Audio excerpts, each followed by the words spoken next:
Okay, everybody, hi. So don't look at the visual on this because it's really not about being visual. Hold on, I gotta turn it to manual. Okay, or not manual. Anyways, I have these thoughts and I'm like, yeah, I should do a video, but I'm always like driving or running around or doing something. So I'm gonna just do some videos like this that are really more like podcasts, if you will. But anyways, I'm driving home, so that's the visual you're getting. I've had a lot going on and I really need to communicate through these more. It's today is actually my 6-month anniversary of being in Portugal. So that's kind of exciting. It's been a whirlwind, and on one hand, when I think about it, I'm like impressed with myself for how much I've managed to get done with the help of so many amazing people. On the other hand, it's like, oh my gosh, am I still dealing with the U-tent health number, or, you know, just the myriad of things?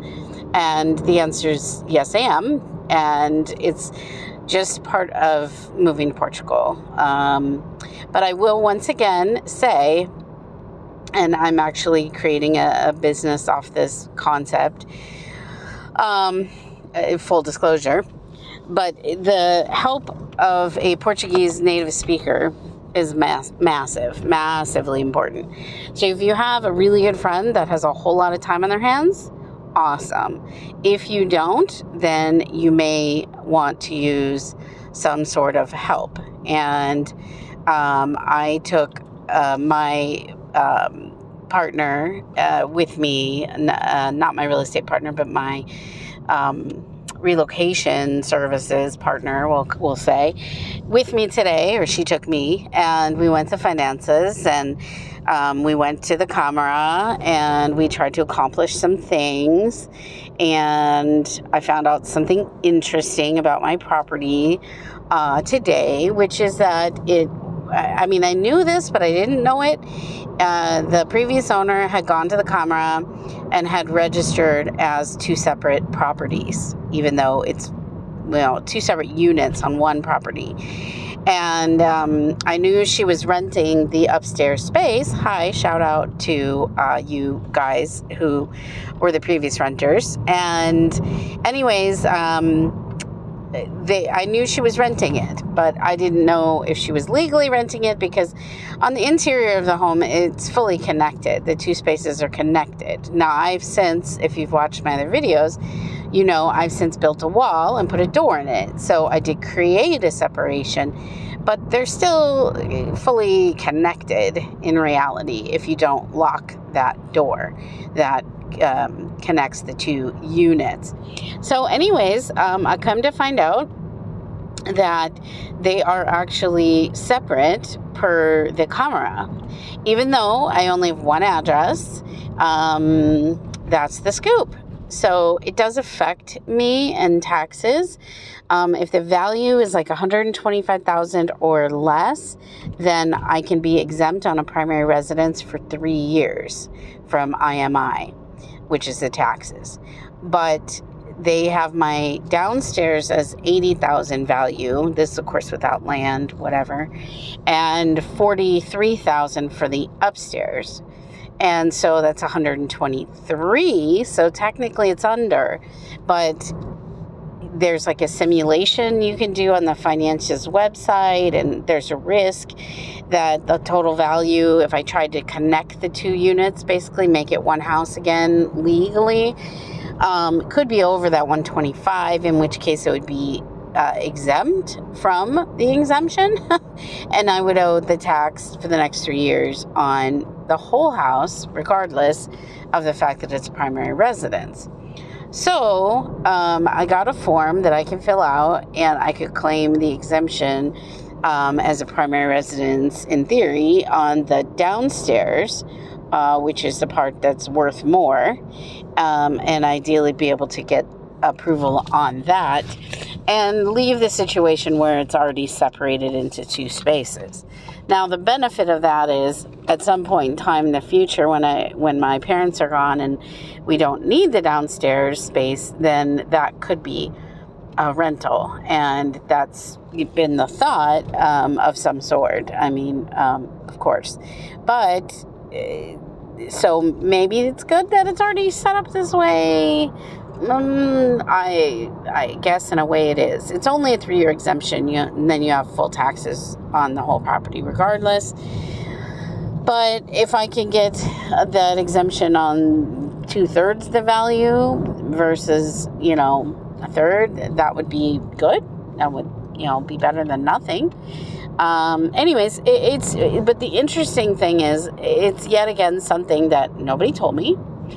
And I don't know who knew even. Of course, my crap attorney, who I fired before my signing, my final closing, she didn't tell me anything of value ever. And it wasn't anywhere in any of the documents. The bank said nothing. The appraisal, nothing. So it's interesting. And we found out because we went to get the caderneta predial today, which is basically your recorded deed, proof that you own the house without carrying a big 30-page contract around. And so we went to get that because I needed to get the house connected to the sewer, because I also did not know that it was on septic. And they did bring sewer into the property, close to the property, just now, but it's not connected to the sewer. So I have to pay the city to connect it. It's going to be about 400 euros, it looks like. But I'm just happy to get to get sewer. I am also getting the septic pumped because it's a little slow. And it's just, I would like to have it pumped so that it's just, can be abandoned basically and call it good. So those are the things that are going on. I got a ton more done today, figured out, because I had a Portuguese speaker with me. And it's also important because this exemption form, if I don't submit it before the first of the year, then I'm going to be paying taxes on the whole property, something potentially, or I don't know. It has to be in before the end of the year. So we're going to work on that tomorrow. The other thing that's interesting is that they have monophasic, basically one phase power, okay? And if you have 6.9 I think it's kVA. 6.9 is like the minimum power that you get with electricity. This is EDP. And this is all my understanding. So some of this could be not quite right. So please correct me in comments if you know better. But anyways, I had asked about triphasic. I don't know that they have 2-phase, but it's 1-phase, single phase, or 3-phase is my understanding. So triphasic power, which allows you more electricity to your home and accommodates things like the fact that we have 2 kitchens, and I'm actually going to add a third. So I'm going to have basically 3 separate, household type setup. Plus I'm trying to put in a hot tub, and I need to make sure that the power is going to be sufficient. And also our power keeps cutting out because we only have the monophasic right now. But the interesting thing is that previously in September, I was told you need to have an electrician go to your house and, sorry, my car does weird things. Go to your house and verify that triphasic will work on your house the way that it is. And EDP already has triphasic availability for me, so it's set up okay to be triphasic. And my street, by the way, got the sewer system laid really recently, so it's a total mess. But they're patching, and then I think they're going to repave the whole thing, so that's good news. Crap. We're just coming upon my house. I can't answer that or shut it up. Hold on. Okay, there's the house. So anyways, try to get this to stop ringing.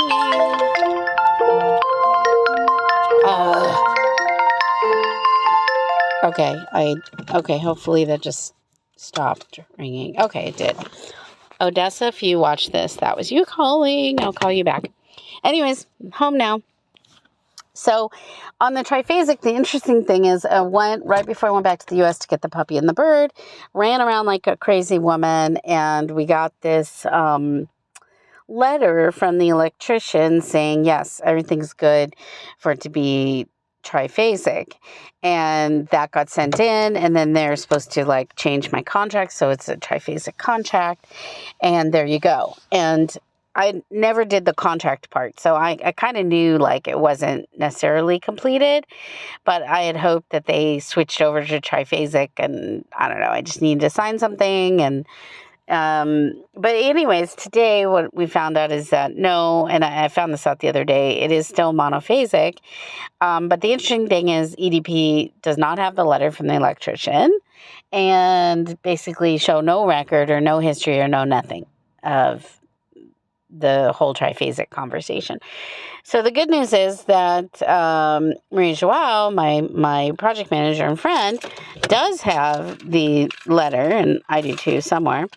And so I need to print that out and take that to EDP next week and hope that it is correct. I did get some sort of email from them saying that they couldn't do the triphasic, but that doesn't make sense. So I don't know if they just rejected the letter, which also doesn't make a lot of sense, or what. But we are in the process of getting the triphasic power, which means that I'll actually be able to use my garage door opener again and the lights in my garage, because right now, with the amount of heaters that we're using, it's just too much to have the power on over on the garage too.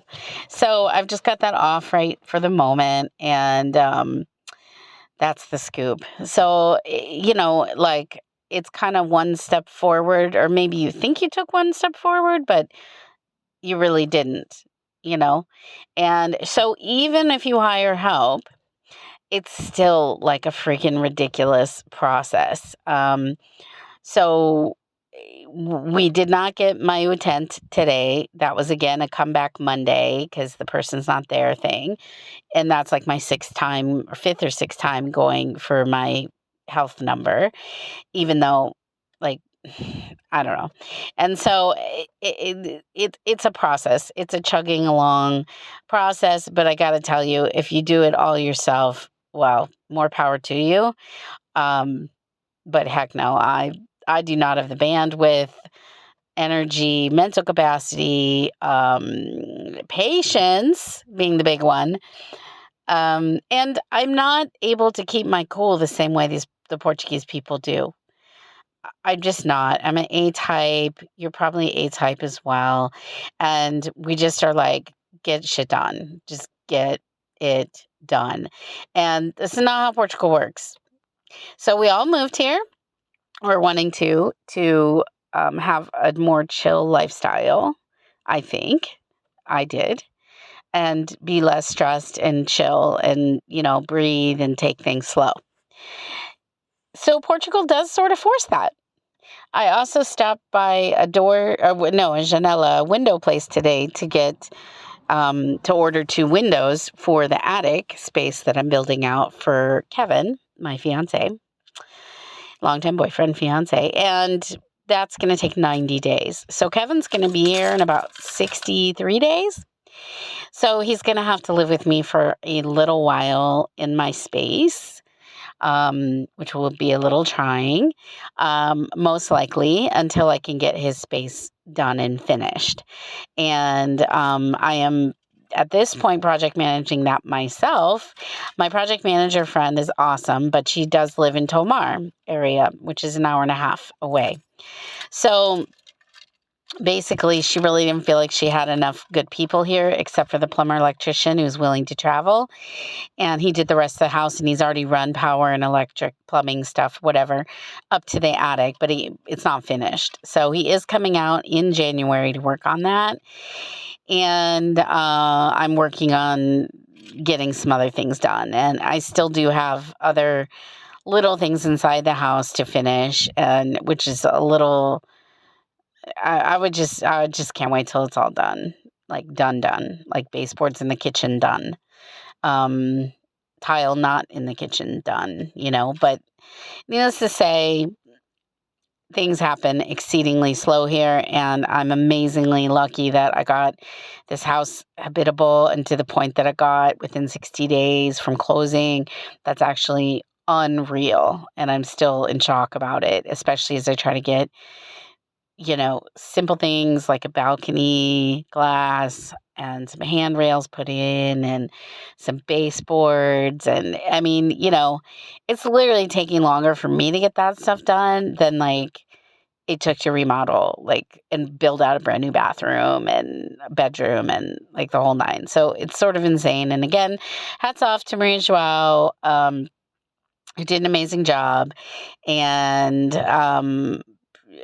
yes, that's it. So I'm going to stop for now. Sorry, this visual is so boring and all of that, but I'll try to do some more and keep up with you guys. Thanks. Bye.